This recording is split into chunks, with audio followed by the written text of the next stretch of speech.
جانتا نہیں ہے وہ طرح طرح کی باتیں کرتا رہتا ہے، وہ اعتراضات کرتا رہتا ہے۔ اس کے ذہن کے اندر جو دوسروں لوگوں سے سنے ہوتی ہیں باتیں، یہ ہے وہ ہے فلاں سے ہے فلاں سے، اسی طرح ہی باتیں ہوتی ہیں۔ لیکن جب بندہ اس کو جان لیتا ہے تو دوستان گرامی پھر اس کے متعلق جو خدشات ہوتی ہیں،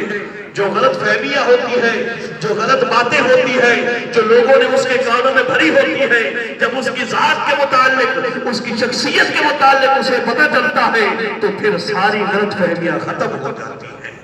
پھر برین واش ہو جاتی ہے، دماغ تر و تازہ ہو جاتا ہے۔ پھر میرے حضور شیخ الاسلام اور میرے قائل فرماتے ہیں کہ جو ہمیں جان لیتا ہے وہ ہم پہ پھر جان دیتا ہے۔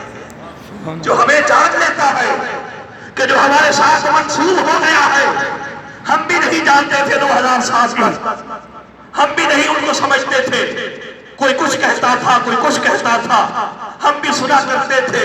اور بات ظاہر ہے جب کسی چیز کا علم نہ ہو تو پھر جو بات ذہن میں ڈالی جائے، بچے ہیں انہیں کسی چیز کا علم نہیں ہے، تو جب آپ کوئی بھی بات ان کے ذہن میں ڈال دیں گے، ذہن خالی ہے، جب اس کو کسی بھی بات سے پر کر دیں گے وہ بات اس کے اندر نقش ہو جائے گی۔ شاید کہ ہمارے ذہن کے اندر بھی اسی طرح کی باتیں تھیں، لیکن جب ہم منہاج القرآن میں، جب ہمارا ان کے ادارے کے ساتھ تعلق ہوا، ادارے کے ساتھ تعلق ہوتے ہوتے ہم تو صرف وہاں پر تقریر مغنبے کا انداز اور وہ کورس کرنے کے لیے گئے تھے۔ دوستان گرامی تقریر سیکھنے گئے تھے، تقریر کا بیان کرنے کے لیے گئے تھے۔ جب ان کی تقریر سنی تو باقی ساری تقریریں بھول گئی۔ جب ان کی بات کو سنا، جب ان کے پیغام کو سنا، دین کا پیغام اس وقت دنیا کے اندر بہت سارے علماء دے رہے ہیں اور قیامت تک یہ کام ہوتا رہے گا، لیکن دوستان گرامی میں آپ کو یقین کے ساتھ کہتا ہوں اور چیلنج کے ساتھ کہتا ہوں، سوشل میڈیا کا دور ہے، انٹرنیٹ کا دور ہے، آپ جس آدمی کے متعلق، جس شخصیت کے متعلق سرچ کرنا چاہیں کر سکتی ہے، تو آپ ایک دن شیخ الاسلام ڈاکٹر محمد طاہر القادری صاحب کو تو سرچ کر کے دیکھیں، ان کی ذات کیا ہے، ان کی شخصیت کیا ہے۔ دوستان گرامی اگر یہ دیکھیں گے کہ دنیا کے اندر فلاحی کام کون کر رہا ہے، دنیا کے کونے کونے کے اندر، چاہے یورپ جیسے ترقیاتی ممالک کے اندر، چاہے افریقہ جیسے جنگلات کے ممالک کے اندر، ترقی یافتہ اور ترقی پذیر ممالک کے اندر اگر کوئی فلاحی کام کر رہا ہے تو ڈاکٹر طاہر القادری صاحب کر رہے ہیں۔ اگر آپ فلاحیت پر کام دیکھنا چاہتے ہیں کہ کون ہے جو انسانیت کی خدمت کر رہا ہے اور بلا تفریق کر رہا ہے، اگر افریقہ کے جنگلات میں جائیں گے تو وہاں پر بھی شیخ الاسلام کے نام سے منسوب فارمیسی چل رہی ہوگی، ہسپتال چل رہے ہوں گے، دکھی انسانیت کی خدمت ہو رہی ہوگی، مظلوموں کو سانس دیا جا رہا ہوگا۔ اگر آپ اس سے ہٹ کر اگر قانون کی طرف جائیں گے، حضور شیخ الاسلام ڈاکٹر طاہر القادری صاحب، آپ نے جو قانون پڑھا ہے اور جس طرح آپ نے اس کو سمجھا ہے اور جس طرح اس کو لوگوں کو پڑھایا ہے، تو آپ جب ان کے شاگردوں میں جائیں گے تو بہت بڑے جسٹس ان کے جناب اعلیٰ شاگرد اختیار کیے ہوئے بیٹھے ہوں گے، بہت بڑے بیرسٹر، بہت بڑے ایڈوکیٹ، وکلاء، قانون دان شیخ الاسلام کے آگے ذات و طلب مستحق کیے ہوئے ہوں گے۔ دوستان گرامی مختصر بات کرتا ہوں، ٹائم نہیں ہے۔ یہ جو اللہ بخش صاحب، نون تو میں نہیں کہتا، اللہ بخش صاحب ہی کہوں گا، تو انہوں نے جو یہ کتاب کا تعارف کرایا ہے، دہشت گردی و فتنہ خوارج،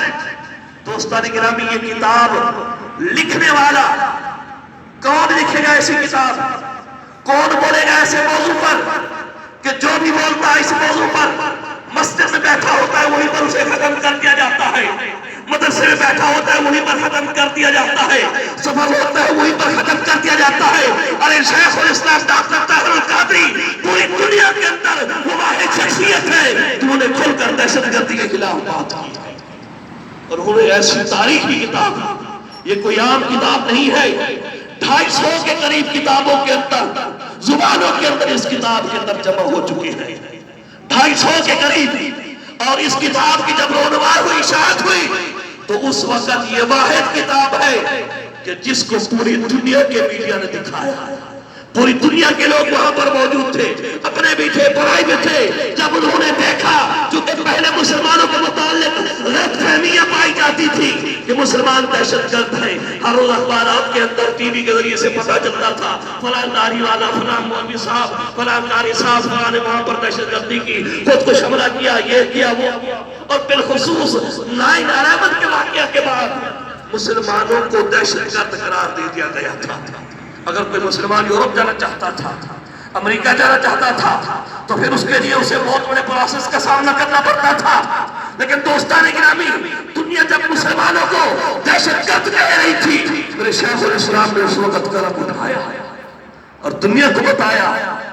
کہ جنہیں تم دہشت گرد کہتے ہو مسلمان ہے ہی نہیں. جو دہشت گرد ہے، جو دہشت گردی پھیلا رہے ہیں، وہ مسلمان ہے ہی نہیں. مسلمان وہ ہے جو عمل اور عاشقی کا درس دیتے ہیں.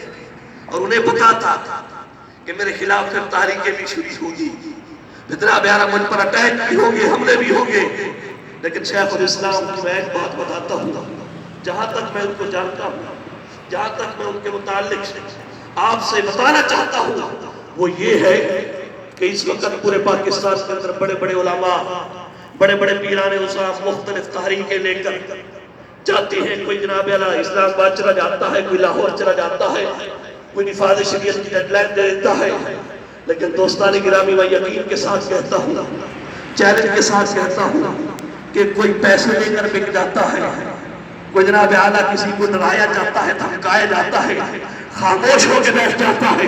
شیخ الاسلام ڈاکٹر محمد طاہر القادری صاحب وہ شخصیت ہے جو آج تک نہ بکے ہیں، نہ کبھی بکیں گے، نہ ڈرے ہیں، نہ دھمکے ہیں، اور نہ کبھی کسی کی طاقت کے سامنے اپنا سر کو جھکائیں گے. شیخ الاسلام ڈاکٹر طاہر القادری صاحب، اللہ پاک نے ان کو عزت و عظمت عطا فرمائی ہے، اللہ پاک نے ان کو سربلندی عطا فرمائی ہے، اور ہمیشہ وہ سر بلند ہی رہے گے.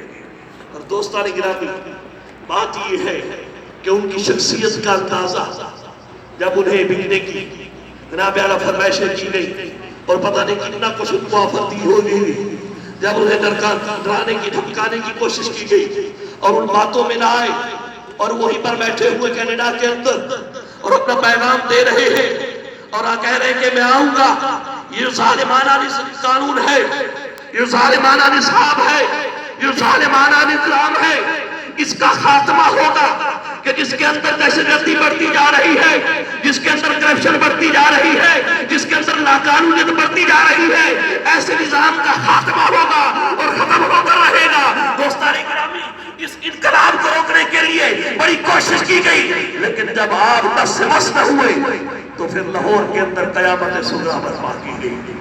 لاہور کے اندر، ماڈرن ٹاؤن کے اندر قیامت صغریٰ برپا کی گئی کہ دیکھیں گے لاشیں اپنے چاہنے والوں کے،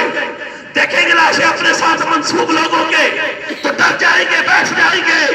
دوستان گرامی، جس واقعہ کو کر کے وہ شیخ الاسلام کو ڈرانا چاہتے تھے، دھمکانا چاہتے تھے، جناب اعلیٰ ان پر اپنی طاقت دکھانا چاہتے تھے، اسی واقعہ نے شیخ الاسلام کے فلسفے کو بلندی عطا فرمائی. پھر آپ کا فلسفہ، پھر آپ کا پیغام اور زیادہ بلند ہو گیا. وہ لوگ جو آپ کے مخالف تھے، جب انہوں نے دیکھا اتنا بڑا ظلم ہو گیا ہے تو وہ بھی آپ کے پاس آ گئے. دوستان گرامی، شیخ الاسلام ڈاکٹر طاہر القادری صاحب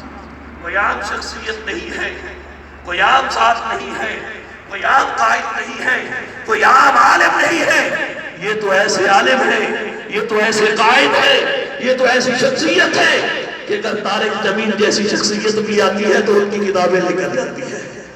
کوئی بھی آتا ہے تو جناب ان کا پیغام سن کر، حالانکہ اگر بات غلط ہو تو علماء اس وقت اختلاف کر دیتی ہے کہ یہ بات کیوں کی، یہ بات کیوں کی، یہ کیوں لکھا، یہ